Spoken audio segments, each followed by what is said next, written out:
we have the rare privilege of talking to and playing with the legendary Les Paul. It is truly an honor to be here in Les's own studio, surrounded by the very instruments and machines that were prototypes for many of his inventions. Les will explain a little bit about them and recount the fascinating circumstances behind their inspiration. And as you'll soon see, Les is an inexhaustible source of humor and insight into subjects ranging from electronics to the creative process.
In that piece, there was just some wonderful, soulful blues playing, but there was also... Thank you. You're welcome. There was also an incredible compendium of technique.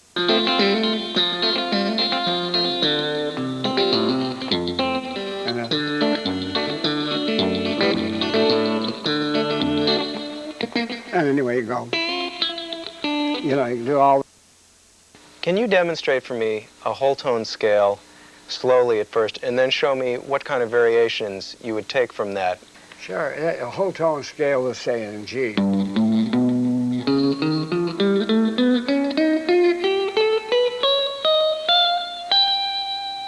Okay? Now that's just a whole tone scale. Now you can do that same thing here.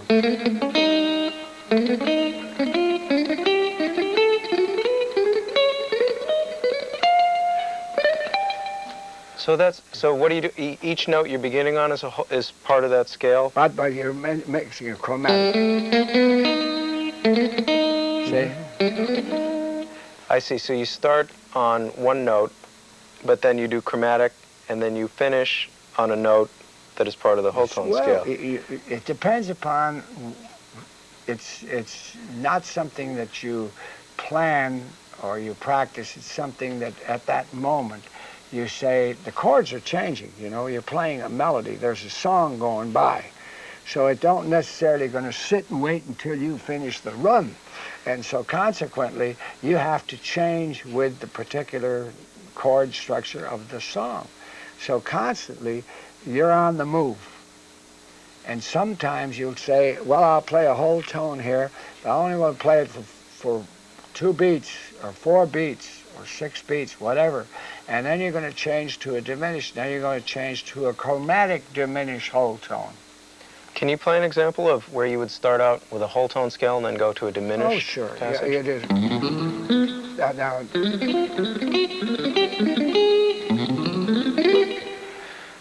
you see? Oh, yeah. I caught that. You caught it. It's really not, what is interesting is that how many things you can do with one note, just one note. That's even more important than, it's what you do with that note. Now you can go. Now you've picked every note, or you can go. Do you see where I slid that? Sure. All right, now you go. You can hammer that note. So there's a lot of times you take,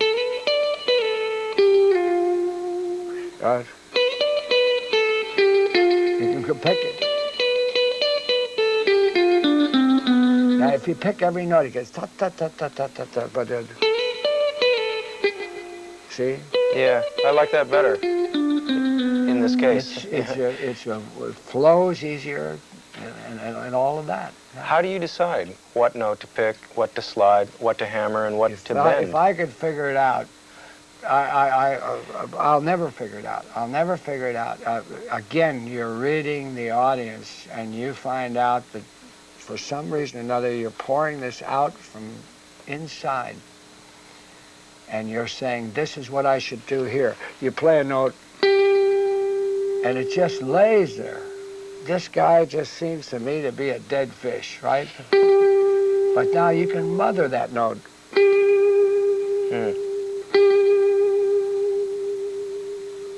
And a lot of times you go,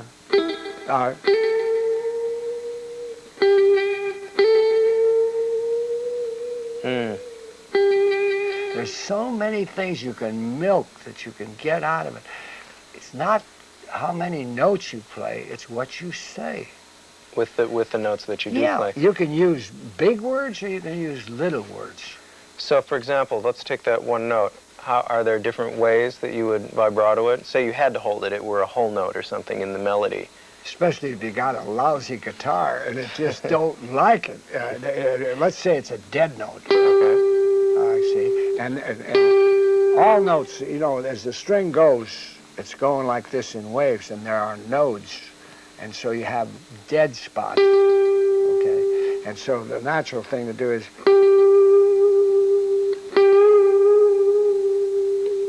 fast and slow vibrato. And slow, yeah, you can go. See, Django used a slower vibrato at times, most of the time. He used a slower vibrato. I just got to give you this thing. Back in Chicago, we used to meet at the music store at 12 o'clock. Melody, but it does serve to enhance it, doesn't it? Technique, yeah. And the same thing with the vibrato. And you mentioned there was the one where you're actually bending the string, and then isn't there? But there's other types. What about the classical way, say? Well, the classical way is where you do it this way, and that way was out as far as I was concerned. You just could not get the expression. But there were so many against it.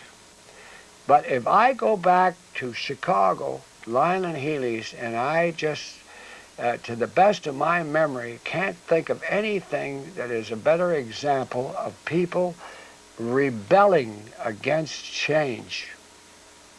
They did not want to see any changes made.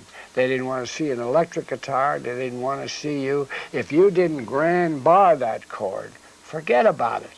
Mm-hmm. That's the only way, and that was it. They were fixed in their thinking. And these were other guitarists. There were 5 guitar players, and the 5 guitar players just didn't agree with one another at all. But you must have stood out. I mean, you must have been a real outcast, because weren't you?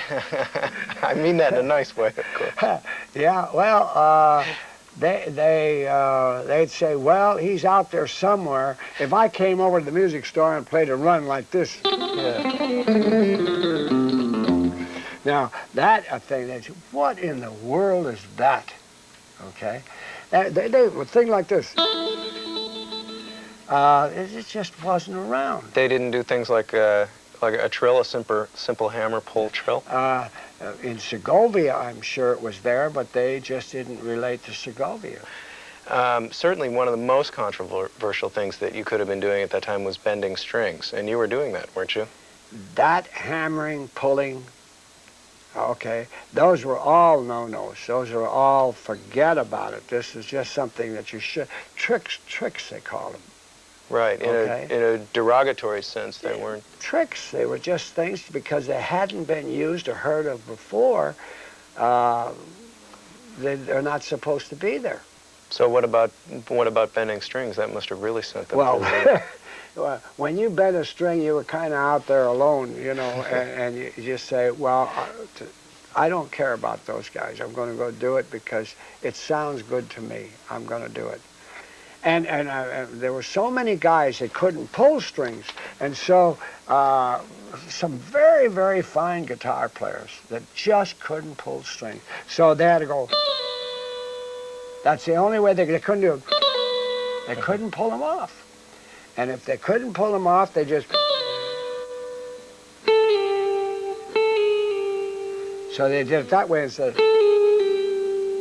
See? And you just get it. It's not the same. No, it's a very different effect, and you can do both. I mean, you recognize But a piano player can't do them. Can't do either. I mean, it's either brrr or one or the other, but there's no in between. I can't help but mention this. It's just easy and quick, and that is that I just wonder. A guy goes out and buys a guitar, and I recognize this as a young kid, and I said, you know, you can just, and it's pretty. You just strike a note on it, strike, there it is. It's pretty. Mother buys the kid a violin, and 5 years later still wants to kill him. 5 years later, and you hate the guy because he sounds terrible. 5 years, a violin is an awful instrument to make sound pretty. People don't realize how bad it really is it's tough. They're mostly used to hearing recorded music by professional musicians. But yes, you're right. To get a decent tone. A clarinet player, you want to put him somewhere where you're never going to hear him. He's squawking on that clarinet. But a guitar, and many years ago, the president of Gibson said to me, in your wildest dream, Les, did you ever think that the guitar, the electric guitar, he happened to be talking about this Les Paul guitar, and he says, in your wildest imagination, did you ever think the day would come about where the electric guitar would be the #1 instrument? And I says, yeah, I knew it right from the beginning. Did you really? Yeah, yeah.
You did an interesting thing in the blues piece when it was time for the bass player to take a solo.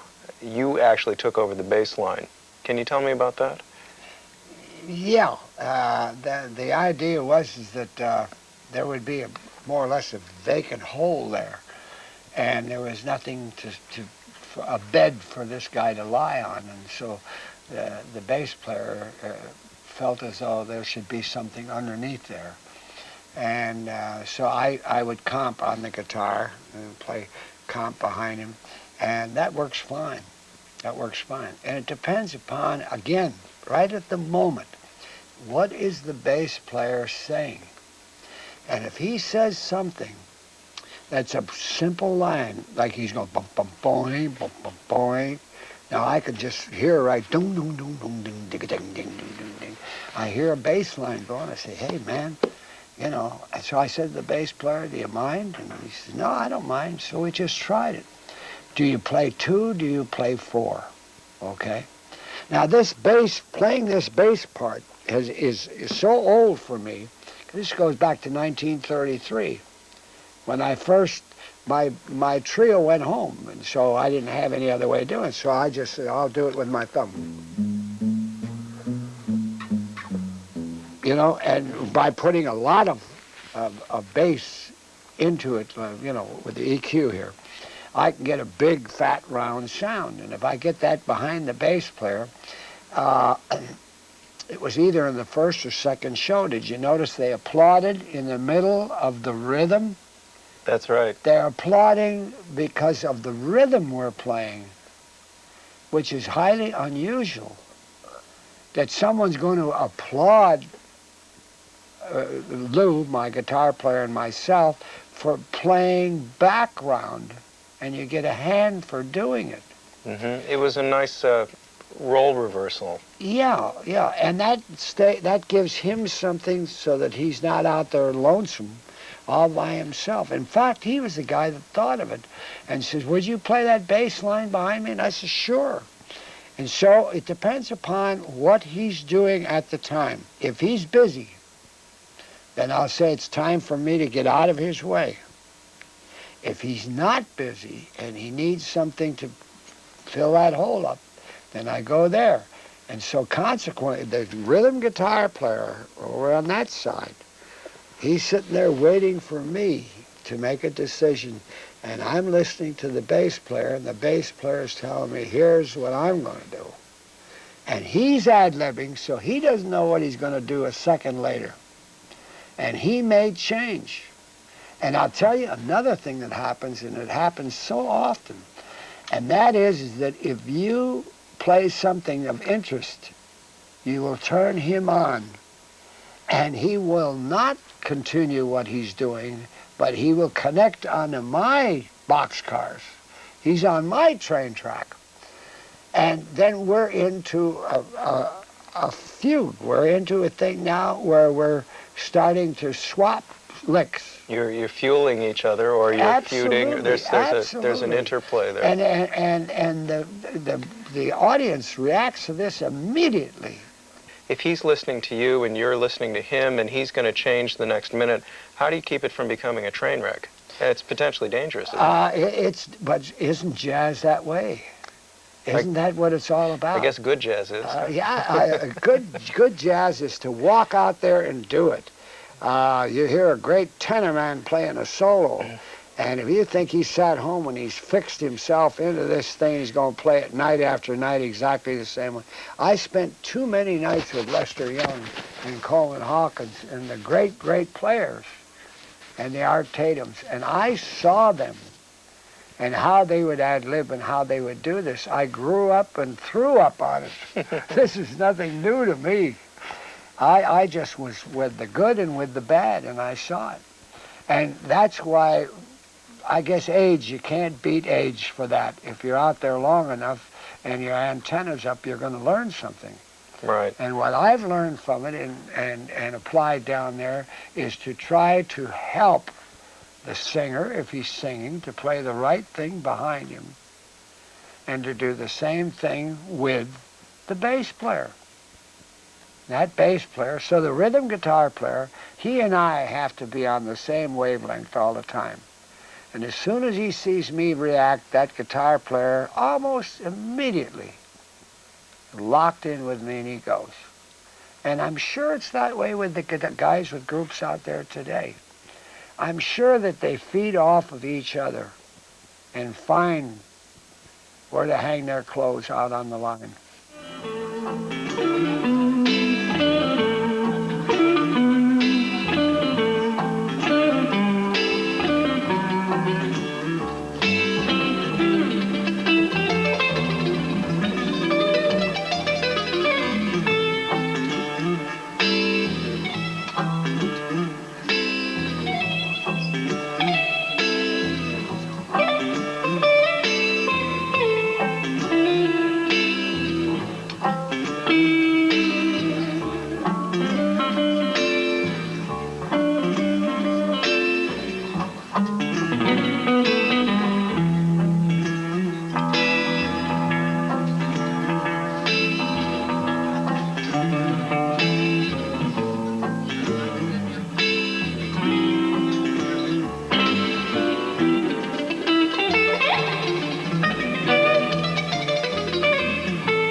You did some lovely things in that last piece we listened to in the minor key.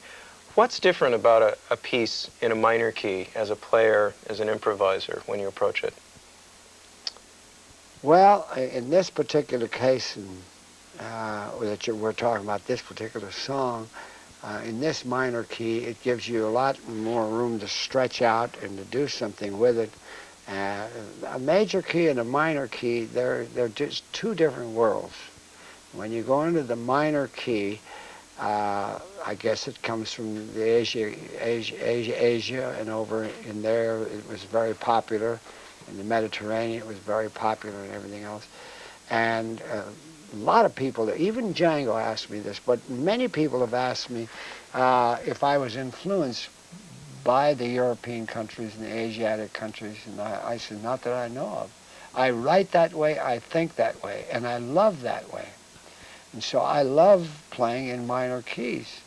So a lot of times when you have the opportunity to do something like this thing, you have a chance to do just that. Mm-hmm. Can you play the opening riff, that nice little thing? Yeah, little chord? If I can find all my little things here, let's see.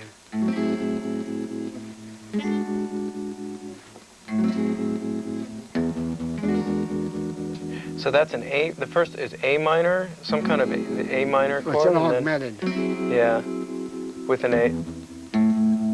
Mm-hmm. Okay. And that. Excuse me. Now you can do this. Right. All right. Now here's another thing that's kind of interesting for the guitars. I'll take the vibrato off so you can hear it this way. Now you can get it very slow. Let me get it where I can get it louder. It almost sounds like you got a turntable that's getting sick on you, right? That's right. But it's very effective. Yeah, it almost has an underwater gurgling type of effect. Yeah. Now, why would you do that instead of using the Bigsby there? What if I got a guitar and it didn't have a Bigsby on it? That would be the most logical thing. It creates a little different sound here. Uh-huh. And you can control it. To do it this way. You know, I just do it. I don't analyze, like most jazz or anything. If you analyze it, I think you're going to get yourself caught in a trap. Yeah, and how about let's talk about the minor chord progression. That was so nice with the finger going up. This one here? Yeah, the voice leading thing. Yeah, now what's that? I'll be darned if I know. This is something I learned from Artie Shaw way back in the old days.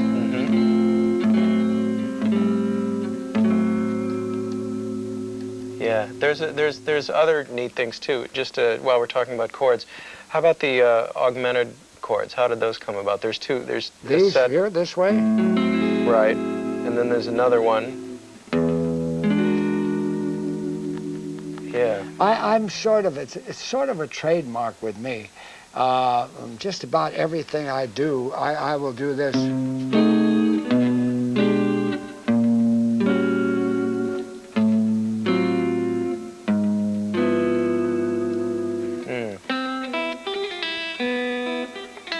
With old Bing Crosby, and that was a trademark, and I've had it for.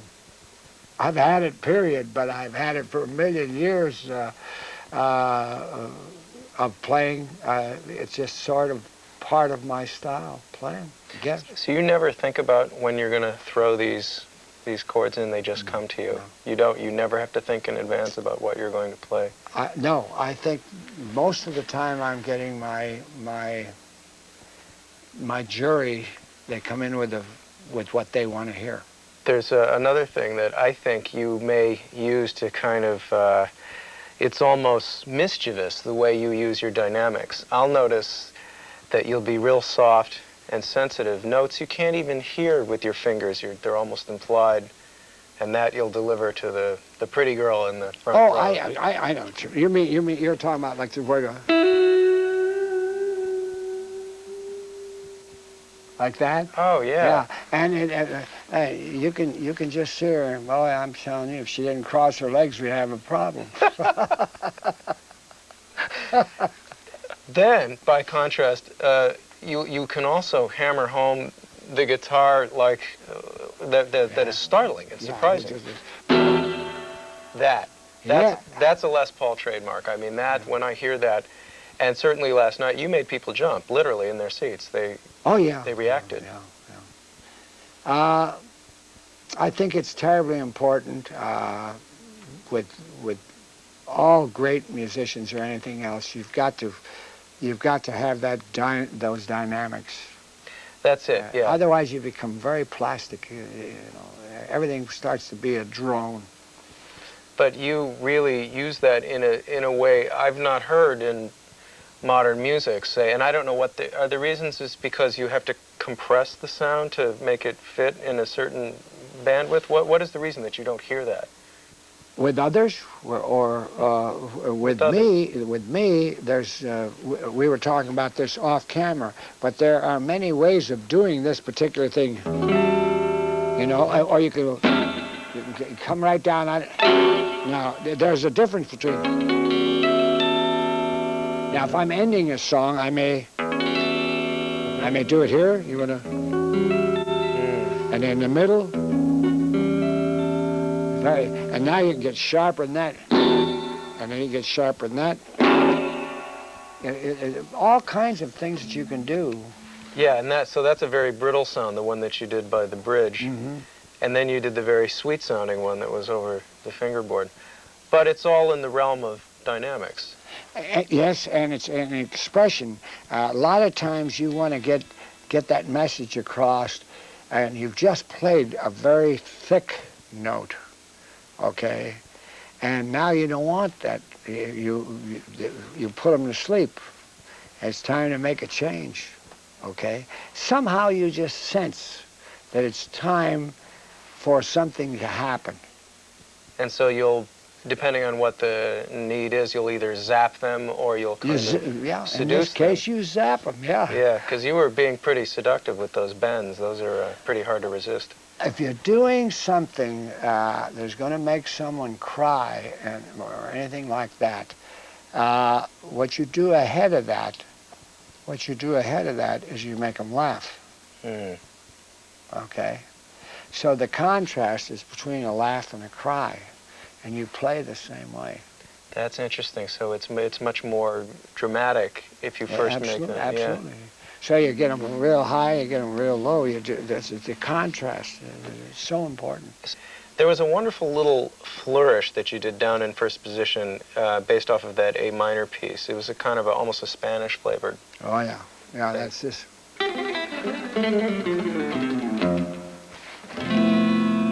That's what, an F chord? Don't ask me these difficult questions. Yeah, it's an F chord. How do you play the right notes? I can understand how you play the right expressions and how you get the right emotions and how you connect, but how do you play the right notes? Is there a wrong note? See, I don't believe there is. I don't believe that. How far can you go before you're now, it's aggravating music, or it's distasteful, or it's incorrect, whatever word you wish to use. When is there a limit to what notes you play with what chords you play? In many cases, I will play a chord, a scale deliberately opposing the key that they're playing in. And can you give me an example of that? I can't play both of them at this time, but I would have to. You'd have to go to that song and you'd see it happening, and it happens many, many times. Yes, I can think of one now. Sure. If you're going to do, that's a plain D, okay? Okay. Now.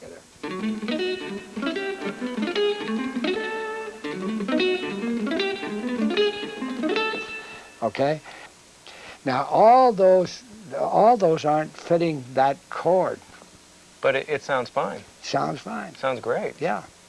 And it belongs there, and it's fine. If you would take anybody and tear them apart, now this, anybody that's any great improviser, if he locks himself right into everything has got to remain on the money, then, well, here you are. They're playing B7th. Okay. But all right, so you gotta diminish against the seventh. They are related, and how far does the relation? How many second, third, fourth, fifth cousins have you got? It just goes right on out. All you got to do. I think that it goes back to. I've talked to a lot of musicians about it. If it sounds good, then it's fine. If it don't sound good, then it's wrong. I had a long talk with Buddy Rich one night. And Buddy and I were talking about it. He says, I'm sure of one thing, Les. I said, what's that? And he says, there's only two kinds of music, good and bad. There's no, yeah, that's right. Of course, there's no right or wrong. There's no right. In the notes themselves. That's not the criterion at all. Well, can you do that little flourish, the thing we were talking about in D? That was just such a, what I think of as a kind of a Les Paul trademark is those flourishes that are kind of symmetrical. You'll do it here, and then you'll move up, and then you'll change. Can you do that?